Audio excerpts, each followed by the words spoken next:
Kasus dugaan korupsi yang menyeret ex-Jampitsus Febri Ardiansyah terus memanas.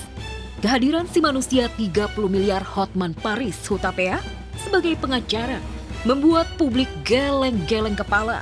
Tak habis pikir mengapa Hotman mau jadi pengacara Febri. Tak ayal semua kasus viral yang melanggar hak asasi, gua yang pegang gratis. Kalau udah saya ngomong, sukses semuanya.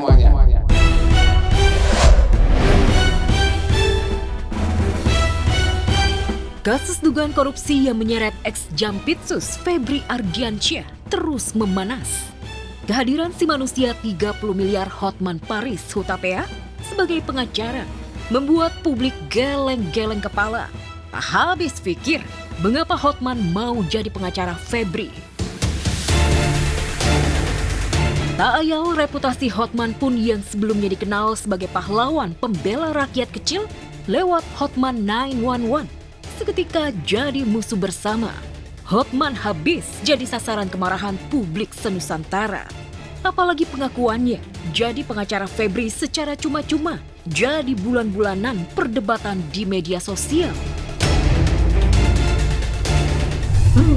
Yang berkoar-koar, yang seakan-akan pro rakyat, membantu rakyat, tapi ternyata seperti ini. Aduh.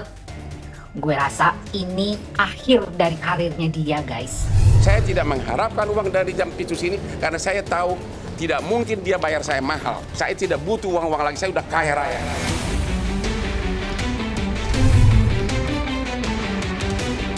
Kemarahan terhadap Hotman tidak saja datang dari luar. Kedua anaknya Frank Alexander Hutapea dan Fritz Hutapea juga ikut murka. Lewat media sosial masing-masing, Hotman habis dikuliti. Termasuk program Hotman 911 yang disebut Frank hanya anak tangga bagi sang ayah mendulang popularitas. Saya tidak minta imbalan apapun, walaupun semua konglomerat klien saya. So, gimana perasaan kau sebagai seorang bapak? He doesn't know me. Maybe dia tahu, tapi he pretending not to know. Oke, saya nggak usah bilang, ya. Reaksi super keras dua anak Hotman seakan membuka tabir hubungan tak akur ayah dan anak. Kabar itu makin menguat setelah Frank dan Fritz menuding Nurbaini Jana alias Beni Jana, si asisten kesayangan ayahnya sebagai biang keladi, perusak keluarga mereka.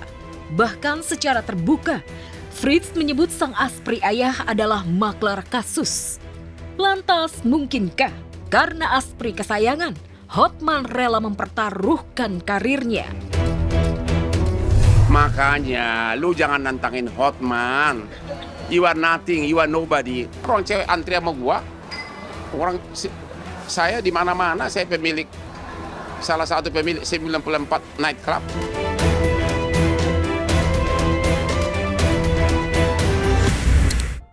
Satu tahun berlalu, rasanya masih kemarin.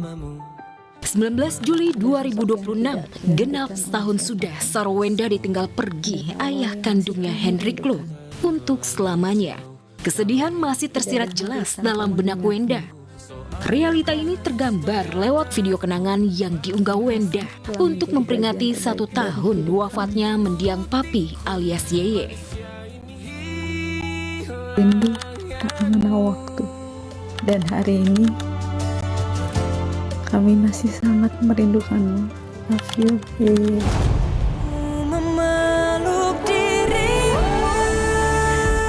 Rencananya ada peringatan 1 tahun wafatnya ayahanda. Sarwenda siap gelar acara khusus Xiao Xiang atau Tuan Nian, sembayang serta persembahan doa. Namun peringatan 1 tahun wafatnya sang ayah akhirnya batal dilakukan. Hati dan pikiran Wenda sedang berkecamuk menghadapi gugatan hak asuh anak yang diajukan Ruben Onsu. Pesan khusus, dia hampir setiap hari selalu nelponin aku sih. Jadi ya mungkin semua orang tua maunya anaknya bahagia. Berbeda dengan Wenda, Ruben Onsu justru lagi menikmati hari-harinya. Terlebih kemarin dapat job ke Kendari, Sulawesi Tenggara. Sambutan hangat warga dan fans, terutama barisan mak-mak, mengobati sedih Ruben selama ini. Apalagi berlanjut di jamu kuliner khas Sulawesi. Mulai dari sop konro, sop saudara, masakan ikan laut, hingga kapurung atau papeda.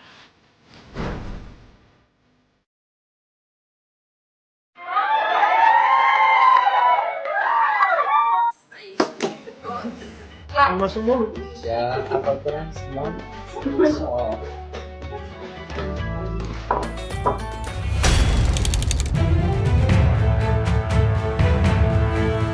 22 Juli 2026, Ruben dan Sarwenda bakal melakoni sidang lanjutan gugatan hak asuh anak di Pengadilan Negeri Jakarta Selatan. Akankah keduanya hadir dan mediasi bisa berjalan lancar? Ataukah sebaliknya menemui jalan buntu dan kembali meletup seteru? Doakan semoga proses sidangnya bisa berjalan dengan lancar untuk kebahagiaan anak-anak. Mau siapapun itu harus bisa lebih menaati peraturan, ya, hari-hari yang sudah ditentukan. Kita harus bekerja sama. Tujuannya itu bukannya mau mengambil tidak boleh ketemu. Oh enggak.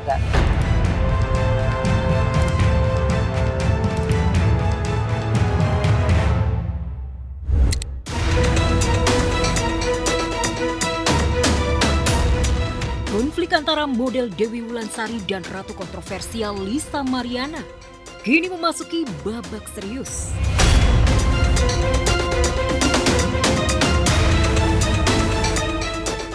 Laporan dugaan penipuan yang diajukan Dewi pada tahun 2025 lalu akhirnya telah naik sidik. Lisa yang merasa kasus jual beli piyama online dan hutang piutang merupakan kasus kecil. Belakangan ia malah ancam melaporkan balik Dewi. Semenjak ada kehadiran Dewi menyala tuh alhamdulillah Banyak yang terbantu ya. Banyak yang terbantu. Iya. Karena aku kebetulan nggak suka orang jahat, Bu. Oke. Gitu, udah jahat ya fitnah usahaku, ya udah sekalian aja deh, ayo kita gas gitu, perang gitu. Iya kan itu terlalu banyak keluar-keluarnya, dia mau melaporkan atau mau panjat. Nanti lihat aja kelancaran seperti apa. Yang jelas tuh sama Rene itu berdiri.